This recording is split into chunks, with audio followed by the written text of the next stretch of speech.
Assalamualaikum warahmatullahi wabarakatuh, sahabat sejuta kisah. Kami berharap Anda masih selalu setia bersama kami. Channel yang setiap hari selalu menyuguhkan cerita-cerita misteri yang menarik untuk Anda simak. Seperti kisah berikut ini yang sudah kami siapkan untuk Anda, berjudul Pendakian di Gunung Dieng. Di sini saya mau cerita tentang pendakian saya bersama 6 teman wanita. Tolong samarkan nama kami ya kak. Saya dan teman saya asli dari Pati, Jawa Tengah, dan yang 2 itu dari Dieng. Kita naik gunung perahu tanggal 21 dan 22 bulan Juni 2020. Nama saya Dia, dan ke-6 teman saya, sebut saja namanya Arina, Anissa, Novita, Alia, Pink, dan juga Cindy. Kami berangkat dari rumah tanggal 21, pas itu hari Jumat. Sebelum berangkat, kita dari Pati, Jawa Tengah itu berlima, yaitu saya, Cindy, Arina, Anissa, dan Novita. Sebelum berangkat kita udah prepare lah, yang menurut saya udah mateng. Dari Pati udah ada firasat gak enak. Yang pertama teman saya yang namanya Novita itu malam Kamis, pas tanggal 19 WA saya. Ya, gak naik malam Minggu aja. Soalnya malam Sabtu kalau orang Jawa masih malam suro. Soalnya itu pantangan aku pergi. Soalnya aku bisa lihat gituan. Sontak aku balas gini, "Ah kamu, bismillah aja. Soalnya kata Anissa, malam 1 suro itu Kamis malam Jumat, gak Jumat malam Sabtu." Novita terus jawab, "Oh ya udah. Jadi berangkat hari itu gak apa-apa." Yang kedua temanku yang namanya Arina tiba-tiba 1 hari sebelum berangkat badannya panas, tapi dia bilang, "Gak apa-apa kok, aku bisa. Paling nanti tidur, bangun udah enakan." Oke, kita lega dong. Terus yang ketiga, tiba-tiba temen aku yang namanya Anissa. Sore pas kita mau ambil sewaan perlengkapan naik, dia WA aku. Kalau dalam bahasa Indonesia gini, "Kalau aku gak jadi ikut gak apa-apa ya." Sontak aku marah dong, soalnya dia itu ujung tombak kita. Ya leader lah, aku bilang. "Loh, ngawur kamu ini. Kita udah prepare kayak gini, masa kamu batal ikut gitu aja? Aku gak dibolehin bawa motor. Aku gak dibolehin bawa motor tiba-tiba. Padahal kemarin ayahku bolehin." Terus aku bingung dong. Kita kekurangan motor. Terus aku jawab gini, "Oke, kalau kamu emang gak bisa bawa motor, nanti dirembuk. Yang lain siapa tahu ada yang bisa. Yang penting kamu ikut." Anissa jawab, "Oke, aku bisa kalau nggak bawa motor." Udah clear masalah Anissa. Kita udah prepare semua barang buat berangkat besok pagi habis subuh. Kita berlima dari Pati OTW Dieng. Paginya saya nelpon kakak saya yang pertama, sama nelpon ayah. Soalnya ayah sama ibu pergi merantau. Kakak pertama jauh dari rumah saya. Saya izin bapak ibu udah ngebolehin, tapi kakak pertama agak keberatan bilangnya, "Sabtu aja, Jumat ini masih tahun-tahun." Tahun itu maksudnya kalau orang Jawa ya kayak pantangan lah buat pergi-pergi. Terus aku ngeyakinin kakak pertama dong. Aku bilang, "Nggak apa-apa, bismillah. Soalnya udah prepare semua. Sungkan sama temen kalau diundurin lagi." Singkat cerita kita OTW dari Pati jam setengah 6 pagi berlima. Itu perjalanan dari Pati sampai ke Dieng lancar. Kita sampai Dieng sekitar jam setengah 11. Aku dan teman-teman di situ inisiatif lah beli logistik buat naik di pasar sekitar Dieng situ. Nggak paham juga namanya pasar apa. Kita beli beras, tempe, kentang, sama nugget, terus jajan sama air mineral. Jam 12 siang kita sampai di rumah teman kita yang di Dieng, namanya Alia. Kita istirahat di situ. Alia belum pulang soalnya dia kerja, pulangnya jam 2 siang. Kita berlima disambut ramah banget sama ibunya Alia. Masuklah kita ke rumah. Gak berapa lama Pink datang, temen juga yang mau ikut naik. Terus temanku Arina tanya dong, "Loh, Husna mana?" Pink jawab, "Gak jadi ikut, katanya ada tugas kuliah." Oh ya lupa, Husna itu yang sebenarnya mau ikut tapi gak jadi. Jadi kita bertujuh. Terus kita berlima tidur dulu, capek, cewek motoran dari Pati Dieng. Jam 3 tiba-tiba kita dibangunin Alia. "Woi, bangun. Katanya mau naik jam 3, malah masih pada molor. Terus kita bangun dong, terus kita prepare. Udah selesai semua, habis itu kita makan. Terus habis makan aku bilang, yakin kita cewek semua mau naik bertujuh? Terus temanku Anissa bilang, alah udah gak apa-apa, bismillah. Terus Alia tiba-tiba nyeletuk gini, naik perahu via Dieng lumayan angker sih. Terus aku diem semua, diem beberapa saat. Akhirnya jam 4 kurang kita OTW ke base camp perahu via Dieng. Sekitar 10 menitan lah jarak dari rumah Alia sampai base camp. Sampai base camp kita bayar simaksi dan akhirnya naik itu jam 5-an. Itu kita rombongan pertama kali yang naik pada sore hari itu. Setelah doa bersama dan foto-foto di tulisan naik gunung perahu via Dieng, kita memutuskan naik. Dari base camp perasaanku itu udah gak enak banget. Soalnya rencana naik ber-8, tiba-tiba ber-7. Dan bagi saya 7 itu angka sial banget sih. Sampai pos 1 itu pas adzan maghrib, kita berhenti sambil nungguin teman kita Anissa dan Alia sholat maghrib. Pas itu yang lain lagi datang bulan. Udah agak gelap, Alia nyuruh kita semua hidupin senter. Dan bener dong, habis ngidupin senter jalan dikit, saya dengar suara cewek tertawa kayak ngecek gitu dari sebelah kanan atas. Saya diem aja nunduk, gak berani ngeliat. Terus kita jalan pelan-pelan dari pos 1 menuju pos 2. Awalnya santai-santai saja, terus sampai di pertengahan jalan kita ketemu sama rombongan pendaki. Entah dari daerah mana kita gak tahu, pokoknya ada 14 orang mau naik juga. Terus habis itu tiba-tiba saya dengar suara lagi kayak cewek nangis gitu. Saya masih diem aja, terus lanjutin perjalanan. Tiba-tiba Cindy bilang, break bentar. Terus kita istirahat, dan Cindy itu tiba-tiba mual dan muntah-muntah gitu. Kita mikir positive thinking aja lah. Terus sampai pos 2 kita berhenti bentar. Ketemu sama kelompok 14 orang tadi, terus ngobrol-ngobrol.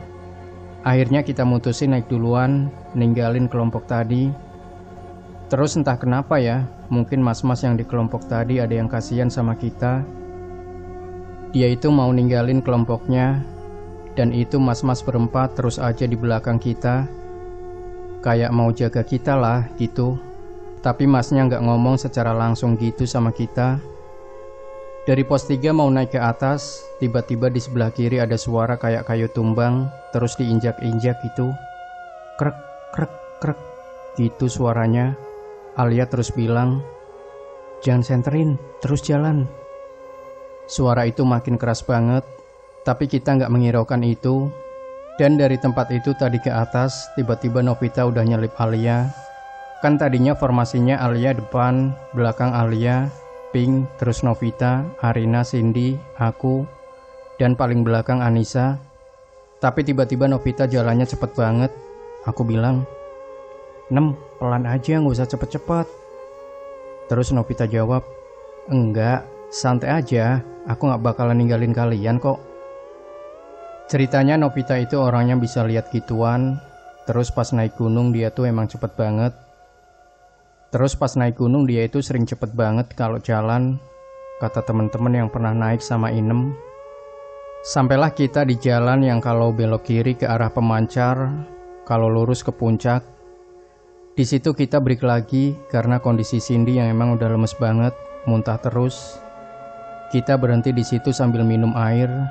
Sampai 10 menitan lah kita lanjut naik lagi.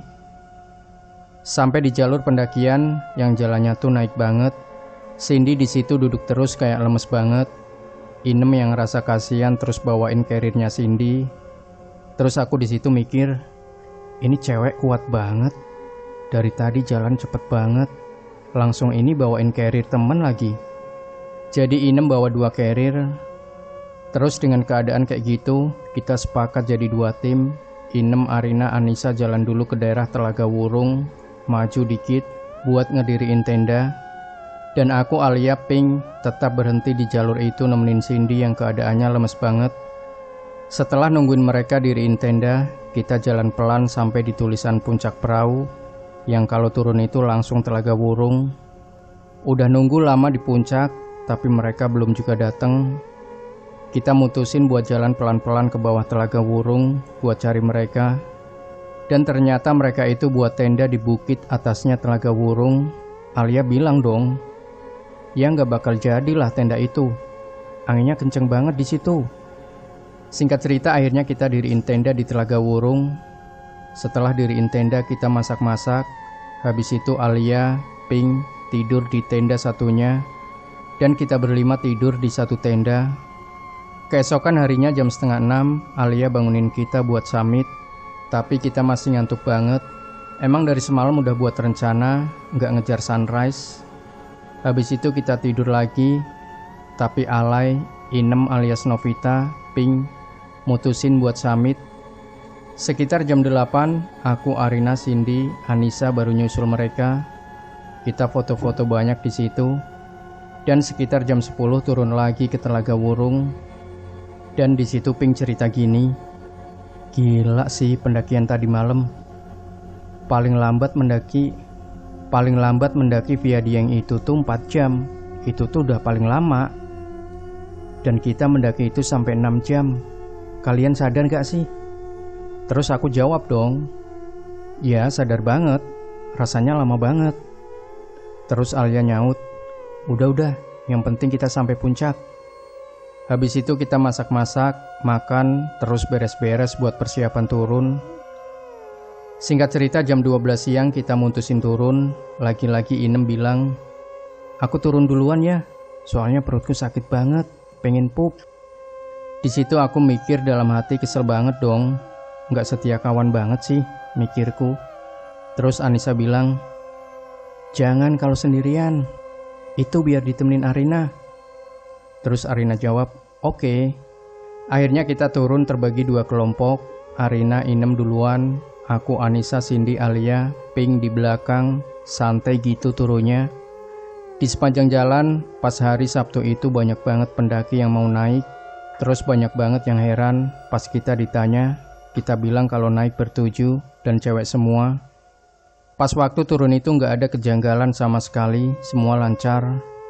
Sampai di base camp kita jam 2, sedangkan Arina, Inem jam 1. Habis itu kita memutuskan buat cari makan dulu. Habis cari makan kembali ke rumah Alia, buat bermalam di rumah Alia. Baru minggu paginya kita pulang ke Pati. Tapi pas itu Pink pulang ke rumah, gak ikut nginep di rumah Alia. Habis bersih-bersih badan, makan dan prepare buat pulang besok, kita istirahat di kamar cerita-cerita. Dan kaget banget dong sama ceritanya Inem. Dia bilang kalau pas di pertigaan arah pemancar sama arah puncak, pas kita berhenti itu, dia lihat ada 3 anak kecil kayak tuyul gitu ngintipin kita dari semak-semak. Dan dia juga lihat di situ di jalan arah pemancar ada kuntilanak merah, tapi cuma lewat sekilas. Dan pas Inem, Arina, Anissa mau diriin tenda, di atas telaga itu kan ada satu pohon gak begitu tinggi. Di situ ada satu cewek berbaju putih yang intinya ngehalangin mereka diriin tenda di situ. Makanya mereka mutusin buat turun lagi. Tapi di situ yang bisa ngelihat cuma Inem. Terus Anissa juga cerita, selama naik pas malam itu, dia kan jadi sweeper ya, paling belakang. Dia ngerasa ada yang ngegenepin kelompok kita jadi 8 orang. Waktu udah larut malam, kita mutusin buat tidur. Besoknya jam 9 pagi, kita mutusin buat kembali pulang ke Pati. Sampai di Semarang kita istirahat di pom sebentar. Dan pas itu udah nunjukin jam 2 siang. Habis itu kita lanjutin lagi perjalanan menuju Pati. Sampai di Kudus kita berpisah. Aku dan Cindy mau balikin sewaan alat mendaki tadi di Kudus. Sementara Arina, Inem dan Anissa mutusin pulang duluan ke Pati. Dan terjadi lagi kejadian gak mengenakan. Di tengah perjalanan mau ngembaliin peralatan, tiba-tiba Arina nelpon Cindy dan bilang, kamu di mana? Terus Cindy jawab, ini udah di dekat rumah yang nyewain. Ada apa? Arina bilang, nanti kalau selesai langsung ke Pasar Kliwon. Aku dan Inem kecelakaan. Tangannya ketelier. Kalau dalam bahasa Indonesia, ketelier itu ya kayak tulangnya geser lah. Aku dan Cindy cepet-cepet dong balikin peralatan, terus OTW Pasar Kliwon. Sampai situ Arina jelasin kronologinya. Terus tiba-tiba bapak-bapak bos dari orang yang nabrak pakai gerobak itu nanya sama aku, "Habis dari mana mbak emang?" Aku bilang, "Habis dari Muncak, dari gunung."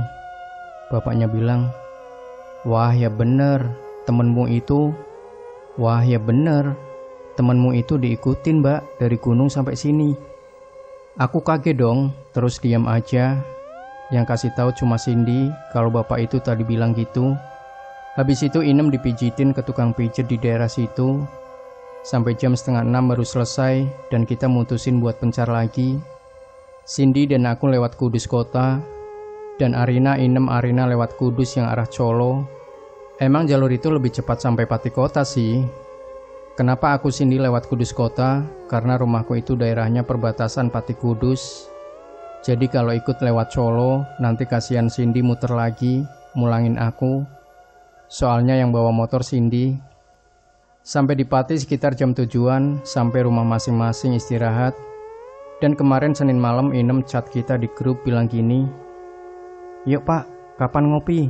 Tak buatin donat. Sebagai tanda terima kasih aku buat kalian." Terus kita sepakat ngopi di kopinan langganan kita, namanya Kopinan Mas Gondrong itu selama malam Rabu. Dan ada lagi kejadian setelah aku dan Arina sampai situ. Inem WA grup kalau dia kecelakaan. Aku panik dong dan mikir, Inem lagi. Terus aku samberin Inem di tempat kecelakaan itu. Masih ada orang yang nabrak Inem, 2 mas-mas.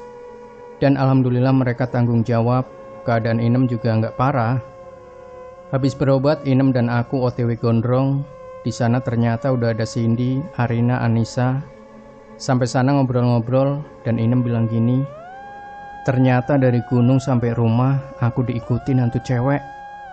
Kita semua kaget dan inget omongan bapak-bapak yang di Kudus pas Inem kecelakaan itu. Dan ternyata benar. Pengalaman yang sangat wow sih bagi saya sendiri. 7 cewek nekat naik gunung dan trekking malam. Dan itulah tadi sedikit cerita pengalaman pendakian saya dan teman-teman. Maaf kalau bahasanya kurang beraturan. Demikian sahabat Sejuta Kisah. Jangan lupa kalau Anda punya pengalaman mistis dan ingin berbagi di channel Sejuta Kisah, silahkan kirimkan via email yang sudah kami cantumkan di deskripsi maupun WA admin. Dan buat yang suka ketik-mengetik, boleh gunakan voice note. Durasi bebas, boleh 1, 2, 3 jam dan seterusnya. Satu lagi jangan sampai lupa, berikan komentar Anda, like, share video ini, subscribe channel Sejuta Kisah, dan nantikan kembali cerita-cerita misteri terbaru dari kami. Wassalamualaikum warahmatullahi wabarakatuh.